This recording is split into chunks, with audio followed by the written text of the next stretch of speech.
आज हम एक ऐसी फिल्म को कवर करने जा रहे हैं जिसमें नॉर्दर्न अमेरिका के जंगलों में एक लड़की नारू की शक्ति, हिम्मत और हंटिंग स्किल्स दिखाई गई है। प्रेडेटर जैसे भयानक हंटर से मुकाबले की यह स्टोरी न केवल एक्शन से भरपूर है बल्कि सर्वाइवल, स्ट्रेटजी और सस्पेंस की भी सबसे अच्छी मिसाल।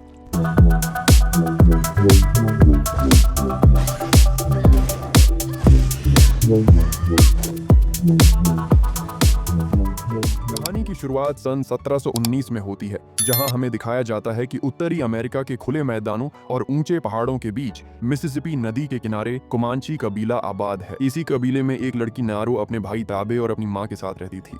हर सुबह उसकी माँ उसे जगाती थी ताकि नारो बाकी लड़कियों के साथ जाकर शकरकंदी खोद सके, लेकिन नारो का दिल इस काम में बिल्कुल नहीं लगता था। वह लड़कियों वाला काम करने के बजाय लड़कों की तरह शिकारी बनना चाहती थी, बिल्कुल अपने भाई ताबे की तरह। उसके दिल में यह इच्छा बहुत मजबूत थी कि वह खुद को एक अच्छे शिकारी के रूप में साबित करे, और यह इच्छा बेबुनियाद नहीं थी क्योंकि वह तीर, कमान, कुल्हाड़ी और दूसरे कई हथियार चलाने में काफी माहिर थी। उसका एकमात्र और सच्चा साथी उसका कुत्ता सैरी था, जो न केवल वफादारी में मिसाल रखा था बल्कि अपनी बेमिसाल सूंघने की क्षमता से जंगल के हर राज्य तक पहुंच जाता था। एक दिन जब नारू जंगल में शकरकंद खोद रही थी, सैरी सूंघते हुए उसे एक हिरण तक ले गया। हिरण को देखकर उसके अंदर छिपा शिकारी जाग उठा, मगर अचानक आसमान में एक धमाका खेज तेज आवाज गूंजी, जैसे कोई महान प्राणी ऊपर से गुजरा हो। इस आवाज से हिरण डर के मारे भाग गया। नारो ने सैरी को हिरण के पीछे भागने का इशारा दिया और खुद भी पूरी रफ्तार से दौड़ पड़ी, लेकिन हिरण बच निकलने में कामयाब हो गया। तभी सैरी के कराहने की आवाज सुनाई दी। नारो दौड़कर पहुंची तो देखा कि सैरी की दुम एक धातु जाल मेटल ट्रैप में फंसी हुई थी। नारो ने तुरंत उसे आजाद किया और जड़ी बूटियों से उसकी चोट का इलाज किया। यह धातु जाल नारो के लिए बिल्कुल नया और रहस्यमय था। जैसे ही वह इसे गौर से देख रही थी, फिर से वह भारी, तेज और धमाका खेज आवाज गूंजी, किसी भयानक प्राणी का इशारा। नारो ने दिल में हिम्मत जुटाई और आवाज के पीछे चलने का फैसला किया। जब वह पहाड़ की चोटी पर पहुंची तो नजारा देखकर उसकी सांस रुक गई। आसमान में आग और बिजली के बीच कुछ बहुत ही भयानक और भारी चीज तेजी से बढ़ रही थी, जिसे देखकर जंगल का हर राज्य छिपा महसूस हुआ। फिर उसी दिन दोपहर के समय नारो अपने भाई ताबे के साथ नदी किनारे शिकार कर रही थी। वह एक चील पर निशाना साधे खड़ी थी कि अचानक ताबे ने उसी चील पर तीर मार दिया। नारो हल्का सा गुस्से में बोली, मैं इस चील के नदी के इस पार आने की राह देख रही थी ताकि शिकार करने के बाद इसे वापस लाने के लिए मुझे नदी पार न करना पड़े। ताबे नारो की चालाकी पर हैरान रह गया। फिर नारो ने ताबे को बताया कि आज सुबह उसने आसमान में कुछ देखा, उसे वह थंडर वर्ल्ड कहती है। उसे लगा कि यह एक इशारा था कि वह अपूरी तरह तैयार है अपने पहले शिकार के लिए, अपने कुतामिया के लिए। कुतामिया कबीले की एक पुरानी परंपरा में शामिल था, जिसमें हर कबीले का सदस्य शेर जैसे किसी बड़े शिकारी का शिकार करके शिकारी का दर्जा प्राप्त करता था। मगर ताबे को यकीन न आया कि नारो अब भी शिकारी बनने के लिए तैयार है। बाद में वे दोनों घर वापस लौटे। नारो ने अपनी माँ को बताया कि आज सुबह वह हिरण का शिकार कर चुकी थी, मगर उसकी माँ गंभीर अंदाज में बोली, लड़कियां शिकार नहीं करती हैं, तुम्हें अपनी कुशलता दूसरी चीजों में इस्तेमाल करनी चाहिए। ये सुनकर नारो का दिल मायूसी से भरा। फिर उसकी माँ ने उसे जड़ी बूटी के लिए केसरी फूल लाने के लिए जंगल भेज दिया और नारो खामोशी से अपनी मंजिल की तरफ चल पड़ी। उधर जंगल में वह बड़ी चीज, जो वास्तव में एक प्रेडेटर स्पेसशिप थी, धरती से अपनी उड़ान भरती है और जाते जाते पीछे छोड़ जाती है महान शिकारी प्रेडेटर। उधर केसरी फूल तोड़कर जब नारो लौट रही होती है, उसे एक लड़के से पता चलता है कि एक शेर उनके कबीले से पोही नाम के लड़के को उठा ले गया है। वे लोग उस शेर के पीछे पोही को ढूंढने जा रहे थे। जब वे लोग पोही को खोज रहे होते हैं, तभी सबसे आखिर में चल रहे लड़के को अचानक किसी जानवर के गुर्राने जैसी भयानक आवाज सुनाई देती है। वह लड़का तुरंत अपने पीछे की तरफ देखकर निशाना साधे तैयार हो जाता है। इसी पल नारो वहां उभरती है। नारो को देखकर उनका लीडर कहता है कि उसे भला यहाँ किसने बुलाया, उन्हें खाना पकाने वाली नहीं बल्कि असली शिकारी चाहिए। तभी ताबे कहता है कि नारो सुराग ढूंढने में मदद कर सकती है और अगर पोही जिंदा मिला तो यह दवाई दे सकती है। इसके बाद ताबे नारो को चुनौती देता है कि उससे इस शेर को ढूंढना ही होगा, और नारो इस चुनौती को बिना हिचकिचाहट स्वीकार कर लेती है। फिर सीन बदलता है। घास में एक चींटी अदृश्य अवस्था में मौजूद प्रेडेटर के ऊपर रेंगते हुए चढ़ जाती है। तभी वह चींटी चूहे के निशाने में आ जाती है और चूहा उसे खा जाता है, मगर अचानक उस चूहे पर सांप झपट पड़ता है। सांप प्रेडेटर को देखकर चूहे को छोड़कर उसी पर झपटने वाला होता है, लेकिन प्रेडेटर पहले ही सांप के सिर को उसके धड़ से अलग कर देता है। आगे बढ़ते हुए सैरी शेर के ठिकाने का सुराग लगाता है और थोड़ा आगे नारो को खून के धब्बे दिखाई देते हैं। थोड़ी देर बाद सैरी पोही को ढूंढ ही लेता है। हैरानी की बात यह थी कि शेर ने पोही को जिंदा छोड़ दिया था। वे सब पोही को अपने साथ वापस ले जाने के लिए वहां तुरंत स्ट्रेचर तैयार करने लगते हैं। जब नारो पोही के घाव पर जड़ी बूटी का लेप लगा रही थी, उसने कुछ जड़ी बूटियों के साथ केसरी फूल भी मिलाकर उसे खिला दिया। ताकि खून ठंडा रहे, क्योंकि खून जितना गर्म होगा उतना ज्यादा बहेगा। वहां से निकलते निकलते दिन ढल चुका था। तब ताबे ने कहा कि वह यहाँ रुकर शेर का शिकार करेगा। ये सुनकर नारो बोली कि वह भी उसके साथ जाएगी। नारो जानना चाहती थी कि आखिर शेर ने बूही को जिंदा क्यों छोड़ा। कुछ ऐसा था जिससे शेर डरकर भाग गया, मगर ताबे नारो की एक नहीं सुनता और बाकी सबके साथ उसे भी वापस भेज देता है। कुछ दूर चलने के बाद अचानक सैरी एक तरफ सूंघते हुए जाने लगा है। नारो दिल की आवाज के खिलाफ सैरी के पीछे चलने लगती है। सैरी मरे हुए चूहे के पास रुक जाता है। नारो मरे चूहे को देखकर कुछ सोच ही रही थी कि उसकी नजर थोड़ा आगे सांप के धड़ पर पड़ती है। उसकी खाल उतरी हुई थी। थोड़ा आगे उसे प्रेडेटर के पंजों के निशान और सामने पेड़ पर खून के धब्बे भी दिखाई देते हैं। तभी अचानक उसकी टोली के लोग उसे खोजते हुए वहां पहुंच जाते हैं। नारो उन्हें पैर के पंजे के निशान दिखाती है। एक लड़का कहता है कि शायद ये भालू के निशान है, लेकिन नारो को यकीन था कि इतने बड़े निशान भालू के नहीं हो सकते, और अगर ये भालू के हैं तो फिर सिर्फ 2 पैर के ही निशान क्यों हैं, और सांप की खाल तो कौन ऐसे निकालता है। नारो फैसला करती है कि उसे अपने भाई ताबे को यह सब बताना होगा और वह जंगल की तरफ निकल पड़ती है। लीडर पाका नाम के लड़के को नारो के साथ भेज देता है। नारो घने जंगल की तरफ बढ़ती रही और पाका भी उसके पीछे चलता रहा। अचानक एक जगह पर नारो को शेर के पंजे के निशान मिलते हैं। थोड़ा आगे उसे कुछ अजीब आवाज सुनाई देती है। वह उस तरफ बढ़ती है कि ताबे अचानक उसे पकड़कर उसकी मशाल बुझा देता है और समझाता है कि रोशनी करने से शेर भाग जाएगा, क्योंकि वह शेर के ही इलाके में है। फिर ताबे नारो से उसके वापस आने की वजह पूछता है। नारो उसे उन्हीं पंजों के निशान और सांप की उतरी हुई खाल के बारे में बताती है। ताबे उससे अभी शेर के शिकार पर ध्यान देने को कहता है। नारो फिर एक योजना बताती है कि वे लोग पेड़ पर चढ़कर शेर को लालच देंगे और जैसे ही शेर उसके सामने आएगा नारो उसका शिकार करेगी। ताबे को यह आइडिया पसंद आता है और वह नारो से कहता है कि जब शेर उसके सामने होगा तो उसके पास सिर्फ एक मौका होगा अपने आप को साबित करने का। नारो और पाका एक बड़े पेड़ के ऊपर चढ़कर शेर का इंतजार करने लगे। उधर ताबे मांस के टुकड़े से खून टपकाते हुए शेर को पेड़ की तरफ आने पर उकसा रहा था। अचानक शेर ने पाका पर झपट पड़ा, मगर तुरंत पलटकर वापस आ गया और नारो पर हमला करने की कोशिश करने लगा। मंजर बहुत ही रोमांचक और डरावना था। नारो पेड़ की टहनी पर भाला थामे मोर्चा जमाए खड़ी थी और सामने खूंखार शेर उसे अपने जबड़ों में दबाने के लिए बेचैन था। नारो पेड़ की ओट के किनारे तक पहुंच चुकी थी कि अचानक दूर पेड़ों के बीच एक तेज आवाज और लाल रोशनी ने उसका ध्यान खींच लिया। ठीक उसी पल शेर नारो पर झपट पड़ा। नीचे गिरते हुए उसका सिर एक पत्थर से टकरा गया, जिससे नारो बेहोश हो गई। जब उसे होश आता है तो वह खुद को अपनी कुटिया में पाती है। उसकी माँ बताती है कि ताबे उसे घर ले आया था। नारो तुरंत शेर के बारे में पूछती है और उसकी माँ बताती है कि ताबे दोबारा शेर के पीछे गया है। थोड़ी देर बाद ताबे जंगल से शेर शिकार करके ले आता है। सारा कबीला ताबे का स्वागत करता है और इनाम के तौर पर उसे कबीले का सेनापति बनाया जाता है। इसके बाद सब खुशी से जश्न मनाते हैं। नारो वापस अपनी कुटिया की तरफ जाती है। अचानक ताबे उसे आवाज देता हुआ पीछे आता है। वह कहता है कि आखिरकार उन्होंने यह कारनामा कर दिखाया, मगर नारो जवाब देती है कि जंगल में शेर से भी ज्यादा खतरनाक कुछ है और इससे पहले कि वह सबके लिए खतरा बने उसे खत्म करना जरूरी है। ताबे कहता है कि जंगल में जो कुछ भी है उसका शिकार वह अकेले करेगा, क्योंकि उसके अनुसार नारो शिकार करने में अभी पूरी तरह माहिर नहीं है। अगली सुबह नारो सैरी के साथ अकेली ही प्रेडेटर का शिकार करने निकली। एक जगह पर उसे प्रेडेटर का खून नजर आया। वहीं पास उसने प्रेडेटर के पंजे के निशान का नाप लिया और थोड़ी ही दूरी पर एक जंगली खरगोश घास खा रहा था। उसके पीछे ताक लगाए एक भेड़िया उसे देख रहा था। इन दोनों पर प्रेडेटर की नजर भी थी। प्रेडेटर को अपने हंटर स्केल पर दोनों भेड़िए और खरगोश के शिकार होने की जानकारी मिल जाती है। भेड़िया भागकर खरगोश के पीछे पहुंचता है। आखिरकार उसे दबोच ही लेता है, लेकिन अगले ही पल प्रेडेटर की एक जोरदार लात से भेड़िया दूर जा गिरता है। भेड़िया संभल कर दोबारा हमला करने को तैयार होता है, मगर प्रेडेटर अपने ब्लेड से भेड़िए को मौत के घाट उतार देता है और उसकी रीढ़ की हड्डी समेत सिर को धड़ से अलग कर देता है। इधर जंगल में नारो भी जंगली खरगोशों का शिकार कर रही थी। काफी कोशिशों के बाद उसे एक युक्ति सूझती है। वह पेड़ की छाल से रस्सी बनाती है और उसे अपने फरसे पर बांधकर अभ्यास करने लगती है। फिर वह कई खरगोशों का शिकार करके एक पहाड़ पर बैठती है, उन्हें भून कर खाती है। रात वहीं पहाड़ पर गुजारती है। अगली सुबह वह अपनी यात्रा दोबारा शुरू करती है। वह जंगल से निकलकर एक खुले मैदान में पहुंचती है। देखती है कि वहां किसी ने तमाम जंगली भैंसों को मारकर उनकी खाल उतार दी है। नारो को एक सरगार भी मिलता है।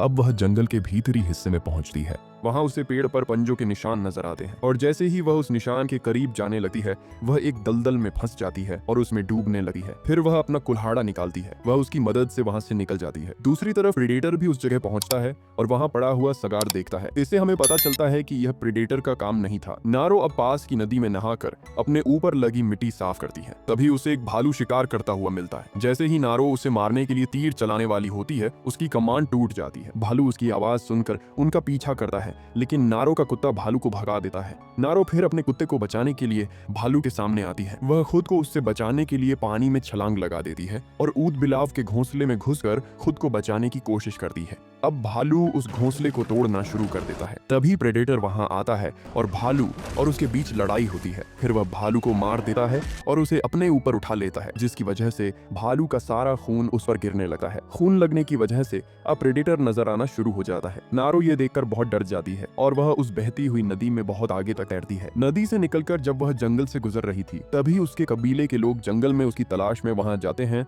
और उसे वापस आने को कहते हैं। नारो बताती है कि उसने शैतान देखा है। उसने अपने हाथों से भालू को मार डाला, लेकिन वे उसकी बातों पर यकीन नहीं करते और नारो को जबरदस्ती अपने साथ ले जाने की कोशिश करते हैं, जिसकी वजह से नारो की उनसे लड़ाई होती है। लेकिन वे नारो को पकड़ लेते हैं और उसका बैग और कुल्हाड़ा रख लेते हैं, लेकिन वह अदृश्य अंतरिक्ष प्राणी यह सब देख रहा था। फिर सबको कुछ अजीब सी आवाज सुनाई देती है। ये जंगली चूहे थे। जब उनका लीडर एक चूहे को मारकर उस चूहे की लाश उठाकर देखा है, उसके शरीर पर 3 लेजर पॉइंट्स चमकते हैं और 3 लोहे के तीर उन्हीं पॉइंट्स पर लगते हैं। वह तुरंत मर जाता है और बाकी सब घबरा जाते हैं। फिर प्रेडेटर अपने तीर उसके शरीर से निकाल लेता है। तभी कबीले का एक सदस्य अपने अंदाजे से तीर चलाता है जो प्रेडेटर को लगता है, जिसकी वजह से प्रेडेटर नजर आना शुरू हो जाता है। कबीले के लोग उसे मारने की भरपूर कोशिश करते हैं। इस दौरान नारो अपना कुल्हाड़ा निकाल लेती है और खुद को आजाद करके जंगल से बाहर भाग जाती है। फिर अचानक एक कबीलाई जो कि पहले से घास में छिपा हुआ था, उसे नीचे खींच लेता है और प्रेडेटर को मारने के लिए घात लगाकर बैठ जाता है। दूसरी तरफ प्रेडेटर सबको मार देता है। वह भी खुले मैदान की तरफ आता है और अपने थर्मल लेंस से उन्हें छिपा हुआ देख लेता है और अपने लेजर से निशाना लगाकर उसे मारने वाला होता है, लेकिन नारो उसे बचा लेती है। अब वे दोनों वहां से भागते हैं। प्रेडेटर भी उनका पीछा करता है और पीछे वाले आदमी को मार देता है। जैसे ही नारो दूसरे जंगल में दाखिल होती है, अचानक उसका पैर एक धातु ट्रैप में फंस जाता है। प्रेडेटर करीब आकर इस ट्रैप को देख रहा था कि इसी दौरान वहां फ्रांसीसी नाविकों का एक समूह आ पहुंचता है। वे लोग नारो को अपने साथ ले जाकर कैद में डाल देते हैं और सैरी को भी बंद कर देते हैं। उनका सरदार निर्दयी था और अपने शरीर पर भैंस की खाल से बना कंबल ओढ़े हुए था। नारो तुरंत समझ जाती है कि ये लोग जानवरों के शिकारी हैं और इन्हीं ने उन भैंसों को मारा था। एक नाविक नारो से प्रेडेटर के बारे में पूछताछ करता है। पता चलता है कि उन्हें भी प्रेडेटर के जंगल में होने की जानकारी थी और ये लोग भी उसे पकड़ना चाहते थे। उन्होंने नारो के भाई ताबे को भी पहले ही कैद कर रखा था। फिर उनका सरदार दूसरे पिंजरे से उसके भाई ताबे को निकालता है और चाकू से उसके पूरे सीने पर जख्म कर देता है। नारो यह सब देखकर सदमे में आ जाती है। फिर वे नारो और उसके भाई को एक वीरान जंगल में चारे के तौर पर एक पेड़ से बांध देते हैं और खुद घात लगा लेते हैं। ताबे नारो से पूछता है कि क्या ये लोग उसे पकड़ना चाहते हैं जिसे तुम खुद ढूंढ रही थी? नारो कहती है हाँ। फिर वे फ्रांसीसी घोड़े भागना शुरू कर देते हैं। जब वे मुड़कर देखते हैं तो उनके तमाम साथी जो उनके साथ आए थे मर चुके हैं। प्रेडेटर ने उनके पीछे से हमला किया था जिसका उन लोगों को कोई अंदाजा भी नहीं था। फिर प्रेडेटर इन 2 फ्रांसीसियों को भी मार देता है। फिर वह जमीन पर आने के बाद खुद को जाहिर करता है। ताबे उसे देखता है और कहता है यहाँ से जल्दी निकलो, वह हमारे लिए आ रहा है। नारो कहती है कि वह तब तक शिकार नहीं करता जब तक कि उसे सामने वाले व्यक्ति से खतरा महसूस न हो, क्योंकि जब फ्रांसीसियों ने मुझे पकड़ा था तो वह बिल्कुल मेरे सामने था। मुझे फंसा हुआ देखकर उसे मुझसे कोई खतरा महसूस नहीं हुआ और वह वहां से चला गया। फिर ताबे उसे बताता है कि वह उस रात शेर का शिकार इसीलिए कर पाया क्योंकि तुमने उसे धकेला था, तुम्हारी योजना पूरी थी। फिर वह नारो से कहता है कि मैं नहीं जानता कि इस चीज को मारा जा सका है या नहीं। ताबे उसे बताता है कि अगर इसका खून निकल आए तो हम इसे मार सकते हैं। तभी प्रेडेटर की टांग एक जाल में फंस जाती है और फ्रांसीसी गड्ढों से बाहर निकलकर उसे गिराते हैं और फंसाते हैं, लेकिन प्रेडेटर उन सबको मार देता है और अपना जाल तोड़ देता है। फिर और फ्रांसीसी वहां आ जाते हैं। वे उस पर गोलियां चलाते हैं। प्रेडेटर अपनी ढाल खोलकर बच जाता है और फिर एक एक करके सबको मार देता है। फिर और फ्रांसीसी आते हैं, उस पर फायरिंग शुरू कर देते हैं, लेकिन वह उन सबसे बच जाता है। इसी दौरान नारो और ताबे खुद को छुड़ा लेते हैं। इस दौरान फ्रांसीसी प्रेडेटर पर फायरिंग कर रहे हैं। उनकी बड़ी भीड़ देखकर प्रेडेटर वहां पर बम रखकर पेड़ों में छलांग लगा देता है और वहां से भाग जाता है। फिर नारो भी वहां से बाहर आती है। अब वहां मौजूद तमाम फ्रांसीसी उसके बम धमाके की वजह से मर जाते हैं। तब तक नारो भी वहां से निकलकर फ्रांसीसी कैंप में वापस आती है। वहां वह सबको मार देती है, अपना बैग और कुल्हाड़ा लेती है और अपने कुत्ते को आजाद करके ताबे के पीछे भेज देती है क्योंकि ताबे घोड़ा लेने गया था। दूसरी तरफ प्रेडेटर अपने जख्म का इलाज करता है। फ्रांसीसी जिसकी एक टांग कट चुकी होती है उससे मदद मांगता है और कहता है कि मैं तुम्हें बंदूक चलाना सिखाऊंगा, बस तुम बदले में मुझे दवाई दे दो। अब वह उसे बंदूक चलाना सिखाता है। नारो अपना मरहम लगाती है और उससे एक दुर्लभ फूल की पत्ती खिलाती है जिससे उसका शरीर ठंडा हो जाता है, जिसकी वजह से उसके शरीर से कम खून निकलता है। फिर प्रेडेटर भी वहां जाता है। वह उस फ्रांसीसी के बिल्कुल ऊपर खड़ा हो जाता है, लेकिन वह उसके शरीर की ठंडक की वजह से उसे नहीं देख पाता। नारो को एहसास होता है कि वह ठंडे शरीर को नहीं देख सका। प्रेडेटर वहां से जाने लगा है। जब उसके पांव से उस फ्रांसीसी की टांग कुचली जाती है तो वह दर्द से चीखता है। तब प्रेडेटर उसे मार देता है। तभी नारो का कुत्ता भागता हुआ वहां आता है। प्रेडेटर उससे अपने लेजर से निशाना बनाता है और तीर चलाने ही वाला होता है। तभी ताबे मौके पर पहुंचकर उस पर जोरदार वार करता है, जिसके नतीजे में प्रेडेटर का हेलमेट उतरकर नीचे गिर जाता है। अब हेलमेट की लाल किरण का निशाना कुत्ते से हटकर पेड़ पर था। इसी वजह से तीर भी बावजूद कुत्ते की दिशा में बढ़ने के मुड़कर पेड़ पर ही जा लगा।